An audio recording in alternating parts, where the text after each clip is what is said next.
E agora eu peço a sua atenção, afinal de contas, vamos falar sobre o novo prefeito do Rio de Janeiro, Marcelo Crivella, que quero saber como passou a noite aqui ao meu lado também, Isabelle Benito. Muito obrigada, boa tarde. Boa tarde. Já podemos chamá-lo de prefeito, não é? Quase. Não, quase prefeito, quase. Né? Eleito ainda não tomei posse. Agora, como foi sua noite? Pois é, eu passei uma noite de muita emoção. Eu cheguei em casa, já era quase 11h30 da noite, e aí fui para a internet para responder e agradecer a todas as pessoas que votaram na gente. Mas quando deu 5 horas da manhã, já estava saindo, fui para Pavuna e depois Santa Cruz, agora estou aqui no SBT. Foi agitada. E agradecemos pela honra de Crivella estar aqui. É a primeira emissora a recebê-lo depois da eleição. Isabelle Benito, as perguntas com você agora. Estamos juntas aqui nessa empreitada, primeira entrevista. É isso aí. Primeiro lembrando que a surpresa, eu anunciei que eu estava em férias, mas assim o Crivella na primeira sabatina falou, se eu ganhar eu vou no seu programa. Então dei um break nas primeiras horas das férias, estou aqui para entrevistá-lo, prefeito eleito. A pergunta é a seguinte, a gente viu hoje a Zona Oeste, que você fez questão de ir lá e retribuir o carinho e a grande votação. E aí a capa de um dos principais jornais é justamente hoje, você já viu, entrou na internet, e que é o Rio de Todos. Essa diversidade, esse Rio de Janeiro como ele é. E como que essas pessoas, quem votou e até mesmo quem não teve anulação ou quem votou no outro candidato, quer saber quem é o prefeito Crivella, que a gente conhece o bispo Crivella. Qual é a diferença desses dois homens? Isabela, muito obrigado pela pergunta. Olha, na verdade, o jornal fala sobre o Rio Universal. E eu acho que o importante dessa palavrinha é exatamente isso, unir. Unir. E a minha eleição foi um exemplo disso. Votaram comigo católicos, espíritas, umbandistas, candomblecistas, pessoas que não têm religião. Exatamente porque querem força, e força só tem uma fonte, é a união. O prefeito vai ser o prefeito de todos, o prefeito que vai servir a todos, sobretudo na área da saúde e da educação.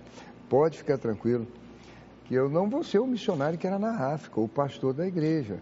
Eu não estou na prefeitura para doutrinar as pessoas. As pessoas não votaram em mim por isso, elas votaram em mim para cuidar da cidade.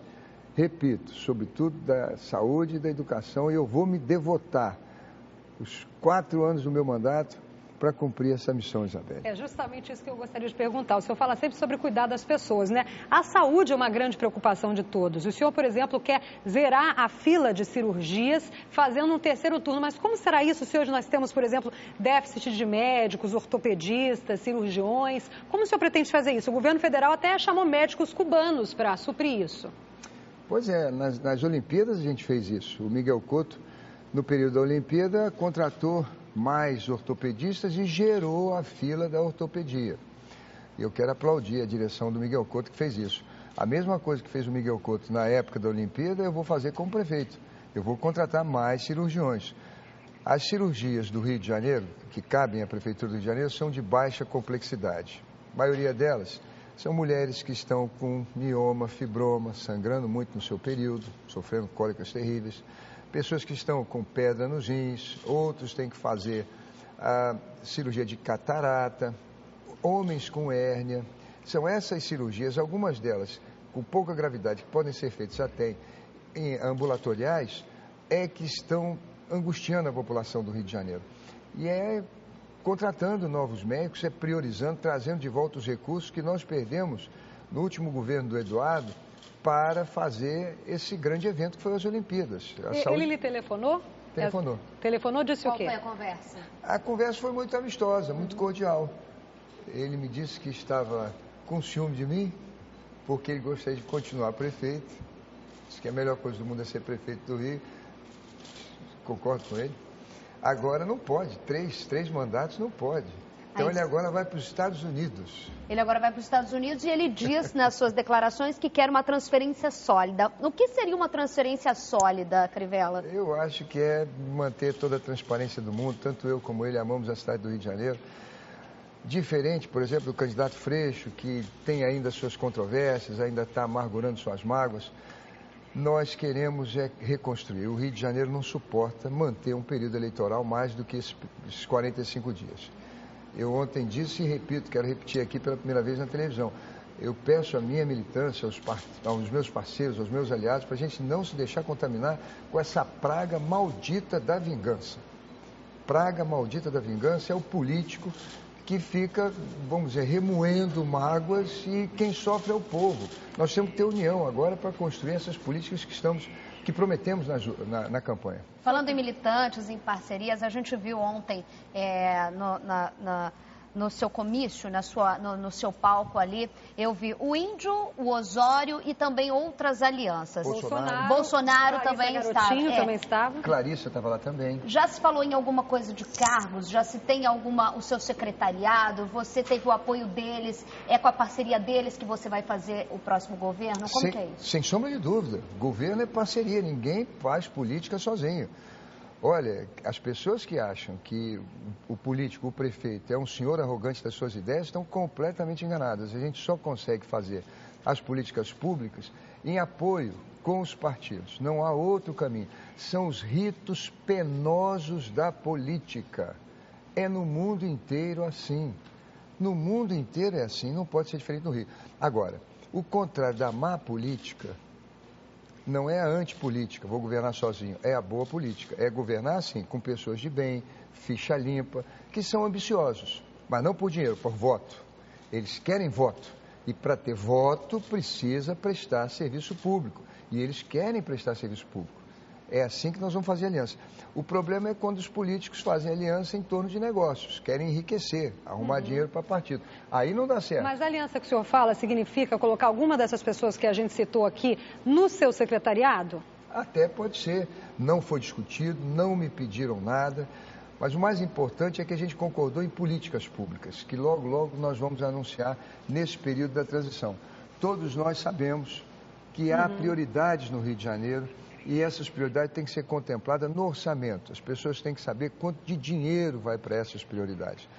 Falando em dinheiro, a gente tem uma perspectiva de queda. Como que o senhor vai lidar? O senhor ainda não pegou essa prefeitura, a gente vem de um grande evento que você acaba de citar, não se sabe realmente a realidade após um período eleitoreiro que a gente sabe como que funciona, as realidades começam a aparecer. Existe uma preocupação com o dinheiro. Como fazer o programa do Crivella dar certo diante das dificuldades financeiras que o senhor com certeza vai encontrar no 1º de janeiro do ano que vem? Fazendo uma gestão austera. Nós vamos reduzir, não podemos ter 35 secretarias, vamos reduzir a menos da metade. Vamos fazer uma caça aos valores para termos profissionais, técnicos, que possam ser indicados pelos partidos, mas que sejam eminentemente técnicos e que possam ter a capacidade de realizar tarefas e fazerem projetos sem a necessidade de tantos assessores. Mas o senhor já sabe quais secretarias o senhor pretende excluir? Seriam 15, então, no máximo? Eu prefiro trabalhar com um número menor que isso. Agora, pediria a você, faria um apelo à sua benevolência, para que eu anuncie isso junto com os partidos coligados, para que não seja uma atitude que passe algum tipo de arrogância.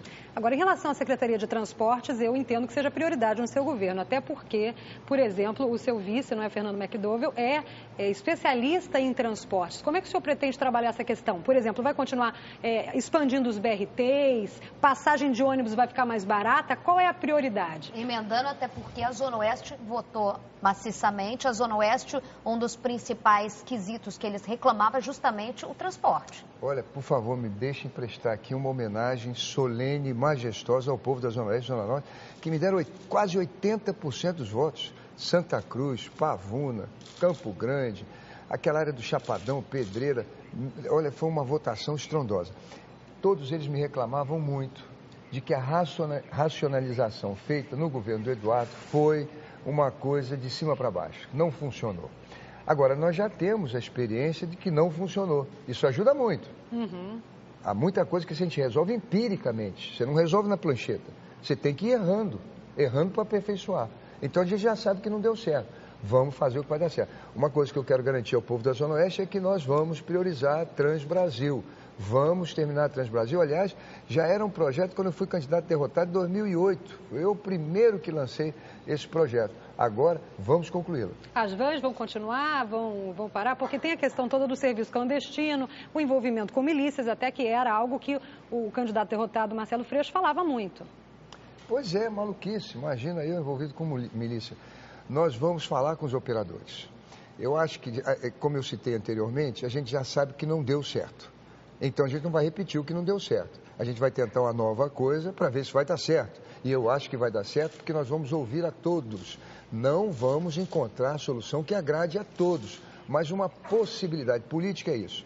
É a gente encontrar a solução pacífica para as controvérsias de uma sociedade moderna que é um dilúvio de interesses conflitantes. Mas vou ser o político que vai ouvir a todos e até o momento que vamos tomar a decisão que será benéfica ao ponto limite para cada um. Crivella, uma grande preocupação, principalmente quem assiste ao SBT Rio, a gente fala muito da questão da segurança pública, né? A gente sabe que é uma questão estadual. Mudou o secretário, mudaram as frentes da Polícia Militar e da Polícia Civil, e eu acho que isso não é para janeiro, isso é para agora.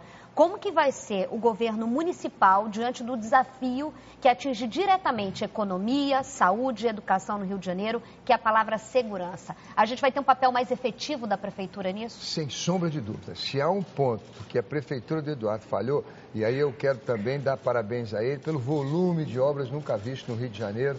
O Eduardo está de parabéns quanto a isso. Mas, para esse volume de obras acontecer, a Guarda Municipal se dedicou a arrecadar recursos em multas. Tinha meta para cumprir. Quando, na realidade, nós, no Congresso Nacional, mudamos a lei da Guarda Municipal para dar a eles a responsabilidade não só de cuidar de patrimônio público, mas também cuidar da população. E a Guarda, no Rio de Janeiro, ficou combatendo camelô e uma outra parcela aplicando multa nas pessoas. Agora, 80% da Guarda vai voltar a fazer policiamento, patrulhamento nos corredores comerciais, onde as pessoas sofrem o maior número de furto, e também nas áreas turísticas. Agora não é só isso não.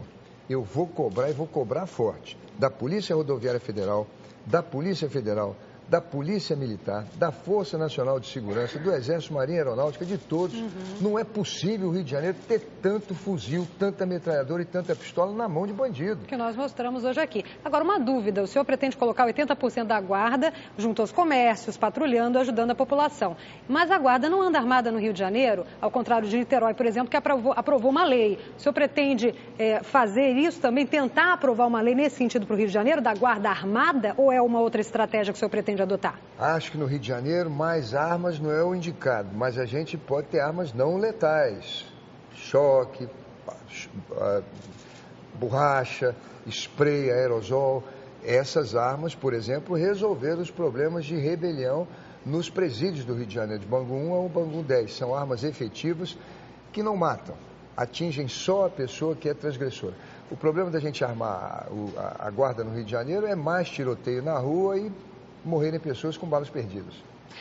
Questão de educação, a gente tocou nos pontos fortes, prioridades e educação. A gente tem toda uma reclamação, principalmente, por mais que você tenha os EDIs, que a gente até já falou aqui que é muito bacana, eu sou mãe de um menino de 4 anos, eu acho importante a mãe, que hoje é arrimo de família, essa mulher, ela ter um local onde ela deixa o filho dela. Mas existe uma grande preocupação dessas mães em relação à questão de vagas, a questão de deslocamento, a questão de você ter a escola próxima, como não só educação, mas como parte da sua casa. Qual que é o programa para a educação, principalmente para essa base, Crivella? Olha, a gente quer fazer o que foi feito em Minas Gerais e deu certo. Parceria público-privada. O Rio de Janeiro não tem hoje condições de construir creches para abrigar 20 mil crianças, que é o nosso déficit, e na pré-escola 40 mil crianças. Então nós vamos chamar a iniciativa privada para construir essas creches e essas pré-escolas, e nós vamos pagá-los através de um aluguel. Em 20 anos elas passam a ser do município. Aí nós vamos mobiliá-las, colocar as nossas professoras, nossos agentes de apoio à educação, as nossas merendeiras, para que as crianças tenham conforto, se alimentem bem. E nesse primeiro período da vida, que é quando tem a plasticidade cerebral, onde as crianças absorvem mais, as que não forem bem estimuladas vão ter problema para o resto da vida, elas vão ter todo o conforto. Vamos fazer com parceria público-privado, como foi feito em Belo Horizonte. Mas é professor concursado, né? Ou o professor também vai ser da iniciativa privada, vai ser gente trazida para... De que forma essa questão da... A gente quer entender essa forma da público-privada, como funcionaria na educação? É o seguinte, hoje você tem muita gente com dinheiro investido nos bancos. Por que esse dinheiro não está circulando na economia e nós vemos uma crise? Porque há uma crise de confiança. houve uma roubalheira anômica no Brasil e as pessoas disseram, esse país vai quebrar, vamos deixar o dinheiro guardado. Então você tem bilhões e bilhões e bilhões depositados no mercado financeiro.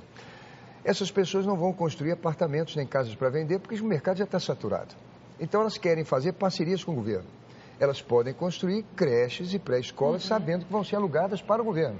Agora as professoras vão ser concursadas. Eu não sou contra botar o S na educação, aliás, a lei proíbe. Vão ser professoras, agentes de educação, todo mundo concursado. Quem vai mandar o meu governo nas escolas, na pré-escola e na creche, serão os funcionários concursados da prefeitura. O que é muito importante, né? Agora, uma última pergunta aqui, que todo mundo se questiona, as festas profanas aí para as religiões todas, né? Carnaval, Réveillon, vão continuar com o patrocínio da prefeitura? Festa LGBT? Não, sem sombra de dúvida, o prefeito não é um senhor arrogante das suas ideias.